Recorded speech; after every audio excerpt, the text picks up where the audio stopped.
আসসালামু আলাইকুম সম্মানিত শ্রোতা। আজকে আমার আলোচনার বিষয় কুরআন কি এবং কেন। এক কথায় সৃষ্টিকর্তার আদেশ বা আইনই হলো কুরআন। মানুষ হয়ে সৃষ্টিকর্তার ল অ্যান্ড অর্ডার সম্পর্কে আমাদের কোনো সুস্পষ্ট ধারণা যদি না থাকে, তাহলে আমরা তা পালন করব কিভাবে? সঠিক বুঝজ্ঞান যদি আমাদের না থাকে, তাহলে আমরা যথার্থ মানুষ হতে পারবো না। একজন ইঞ্জিন সৃষ্টিকারী যেমন জানেন তার সৃষ্টি কীভাবে চললে সঠিক রেজাল্ট পাবে, ঠিক তেমনি সৃষ্টিকর্তাও জানেন আমরা কিভাবে চললে সার্থক ও সফল মানুষ হতে পারবো।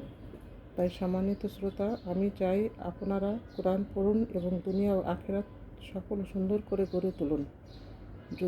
তা যদি না পারেন, তাহলে অন্তত 2 মিনিট সময় ব্যয় করে আমার ভিডিওগুলো শুনুন, নিজেকে আলোতে আনুন।